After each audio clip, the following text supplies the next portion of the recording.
హిందూ వ్యతిరేక రాజ్యాంగం అని. మనకి ఒక్క నిమిషం ఒక్కసారి వెనక్కి వెళ్ళి రాజ్యాంగం ఏంటి, స్వతంత్రం వచ్చింది, అసలు రాజ్యాంగం అవసరం ఏమిటో నువ్వు చూడు. మనం ఒక 1000 సంవత్సరాల పాటు ముస్లింల ఆధిపత్యంలో ఉన్నాం. ముఖ్యంగా 700 ఏళ్ళు 700 ఏళ్ళు ముస్లింల పరిపాలనలో ఉండి వాళ్ళు మన గుళ్ళు కూల్చారు, సంస్కృతిని తగలబెట్టారు, మెడకాయలు కోసారు, ఆడవాళ్ళని చెరిచారు, వాళ్ళని తప్పించుకోవటానికి పిలకలు కోసారు, యజ్ఞోపవీతాలు తెంచారు. తెంచినటువంటి యజ్ఞోపవీతాలు ఎన్ని కిలోలు ఎన్ని మణుగులు అని బట్టి వాడి గొప్పతనాన్ని ఇప్పటికీ రాశారు. ఇంత చేసినటువంటి భయంకరమైన వ్యధలు అనుక్షణం ప్రతి ఊళ్ళో ప్రతి చోట భయంకరమైన బాధలు హిందూ సమాజం పడింది. ఎన్నాళ్ళు పడింది? 700 ఏళ్ళ పైన పడింది. అది అయిన తర్వాత మళ్ళా 200 ఏళ్ళకి క్రిస్టియన్లు వచ్చారు, బ్రిటిష్ వాళ్ళు. వాళ్ళ ఆధిపత్యంలో 100 ఏళ్ల పైనే నలిగాం. అప్పుడు ఒక ఎక్లీసియాస్ట్ డిపార్ట్మెంట్ అని వాళ్ళు అప్పుడు ఇస్లాంని అధికారిక మతంగా పెట్టి ఇస్లాం తీసుకుంటావా చస్తావని ఎట్టయితే అన్నారో, క్రిస్టియన్స్ బ్రిటిష్ వాళ్ళ హయాంలో ఎక్లీసియాస్ట్ డిపార్ట్మెంట్ పెట్టి చర్చి పురోభివృద్ధికి డబ్బులు ఇచ్చి వీళ్ళ కార్యకలాపాలను విపరీతంగా ప్రోత్సహిస్తే అధికారం వాళ్ళ చేతిలో ఉన్నది కాబట్టి వాళ్ళ చేతిలో పడరాని పాటలు పడ్డారు మన వాళ్ళు. ఎంత పడ్డారు అంటే, స్కూల్కి పిల్లల్ని కనుక పంపిస్తే, కాన్వెంట్ స్కూల్లో ఎప్పుడు ఎక్కువ పంపిస్తే వాళ్ళ ఆ పిల్ల తిరిగి వస్తుందో రాదో తెలియదు. మీ అమ్మాయి మతం మారిందయా అని కనుక ఇంట్లో చెప్తే ఇక మనమేం లేదు, ఇక వదిలేసుకోవటం అమ్మాయిని. మా అమ్మాయి ఏమిటి మతం మారటం ఏంటి అని పోతే హైకోర్టుకు పోయి పెద్ద పెద్ద కేసులు ఉన్నాయి. 1857 పూర్వరంగాలని దిగవల్లి శివరావు గారు రాశాడు. ఇట్లాంటివన్నీ ఎవరికైనా ఇంట్రెస్ట్ ఉంటే చదువుకోవచ్చు.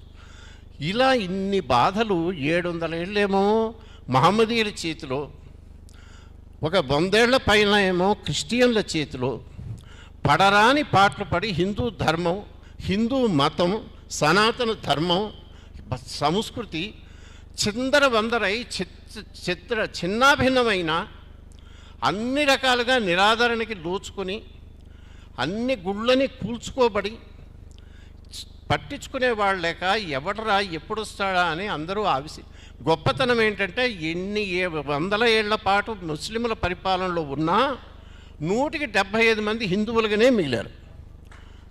ఎన్ని అగచాట్లు పెట్టినా, ఎన్ని చిత్రహింసలు పెట్టినా, ఎన్ని గూళ్ళు కూల్చినా, ఎన్ని రకాలుగా చేసినా హిందువులుగానే మిగిలారు. అది ప్రపంచం మొత్తం మీద ఎక్కడా జరగల.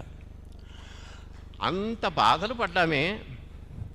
పడిన తర్వాత ఎట్టకేలకు స్వతంత్రం అనేది వస్తే, ఆ రావటానికి ముందేమైంది, మహమ్మద్ అలీ జిన్నా అని ఒక ఆయన వచ్చాడు.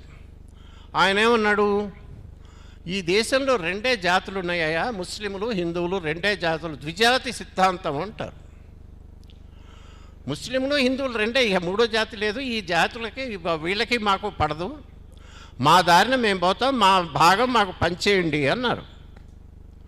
దేశాన్ని నిలువునా చీల్చారు. వేల మంది లక్షల మందిని ఊచకోత వాళ్ళు పోశారు. భయంకరమైన ట్రక్ లోడ్స్గా అక్కడి నుంచి శవాలు కూడా కట్టలు వచ్చినాయి. అంత భయంకరమైన రక్తపాతంతో దేశం చీలిపోయి, మనకప్పుడు నాయకులుగా ఉన్నవాళ్ళు అప్రయోజకులు కాబట్టి, అధములు కాబట్టి, చేతగాని వాళ్ళు కాబట్టి ఈ దేశం విభజనకు గురైంది. అప్రయోజకులు అని ఎందుకంటామంటే, ఆ జవహర్లాల్ నెహ్రూ అనే ఆయన 1960లో లీనార్డో మోస్లీ లీనార్డ్ అనుకుంటా ఆయన పేరు, ఆయనకు ఒక ఇంటర్వ్యూ ఇచ్చి అన్నాడు, మా అందరికీ ముసలితనం వచ్చిందయ్యా, మేము ఎక్కువ కాలం జైలుకు పోయే ఓపికలు లేవు, చచ్చిపోయాం మేము, మా పని అంతా అయిపోయింది. అప్పుడేమో వీళ్ళు వచ్చేమో గొడవలు చేశారు, ఇక ఆ విభజన కనుక ఒప్పుకుంటే అధికారం వచ్చేట్టుంది, అందుకని it offered a easy way out, we took it అన్నాడు. అంటే నిలువున భారతమాతని నిలువున చీలుస్తుంటే చీల్చడానికి వాడు వస్తే నన్ను చీల్చండి, ఆమెను చీల్చే ముందు నన్ను చీల్చండి అన్న గాంధీ గారు అడ్రస్ లేకుండా పారిపోయాడు. అందరూ కూర్చొని చేతగాని వాళ్ళందరూ జాతీయ నాయకులై మన దేశాన్ని నిలువున చీల్చారు. చీల్చిన తర్వాత ఏమైంది, హిందువులు ముస్లింలు అన్నప్పుడు ముస్లింలకి ఇల్లు వాళ్ళ దేశం పంచిచ్చాం కదా, ఇక మిగిలింది భారతదేశంలో ముందు ఎవరుంటారు, వాడి సిద్ధాంతం ప్రకారమే ఇక రెండు జాతుల్లో అన్నదమ్ములు కనుక తగువబడితే వాడి భాగం వాడు పంచుకుపడితే మిగతా ఆస్తి రెండో వాడికి కదా చెందాలి. అంటే ముస్లిం దేశం వస్తే మిగిలింది హిందూ దేశం కాదు, హిందూ జాతి కాదు ఇక్కడ ఉన్నది, హిందువుల కోసం కాదు ఇక్కడ రాజ్యాంగం పనిచేయాల్సింది. హిందువులకి అంటే సనాతన ధర్మమే హిందువులకు రాజ్యాంగం మొదటి నుంచి. ఇప్పుడు కాదు, కొన్ని వేలు లక్షల సంవత్సరాలుగా ఎంతమంది రాజులున్నా చక్రవర్తులున్నా వాళ్ళలో వాళ్ళు ఎన్ని కొట్లాడుకున్నా కొన్ని వేల లక్షల సంవత్సరాలు అవిచ్ఛిన్నంగా కొనసాగినటువంటి సనాతన ధర్మం ఏదైతే ఉందో, వివేకానందుడు దేన్నైతే మనకు ప్రాణం అని చెప్పాడో, రిలీజియన్ అండ్ స్పిరిచువాలిటీ, మతము ధర్మము, ఈ రెండే భారతదేశానికి రథానికి రెండు చక్రాలు అని వివేకానందుడు చెప్పాడు. ఈ దేశం ఉన్నది అంటే మతం ఉంటే దేశం ఉంటుంది, ఇక్కడ ధర్మం ఉంటే దేశం ఉంటుంది. మిగతా ప్రపంచంలో ఉన్న దేశాలన్నిటికీ వాణిజ్యాలు మిగతావి ఏమన్నా మనకు ధర్మం ప్రాణం. ఈ ధర్మం ప్రకారము కొన్ని వేల సంవత్సరాలు ఈ దౌర్భాగ్యులు వచ్చి మన మీద పడకముందంతా జరిగింది కదా పరిపాలన. ఆ ధర్మబద్ధమైన పరిపాలన మళ్ళా రాజ్యాంగం అనేది రాస్తే అది కదా పట్టాల్సింది. ఈ రాజ్యాంగంలో ధర్మం ఉందయా, సనాతన ధర్మము ప్రకారం ఈ రాజ్యాంగం నడుస్తుంది అని తేలాలి వాడు రాజ్యాంగం అనేది రాస్తే. ఏమైందంటే మనం సోకాల్డ్ కాన్స్టిట్యూషన్ ఆఫ్ ఇండియాలో ధర్మం అనే పదం ఎక్కడ ఉండదు. Nowhere you find that word.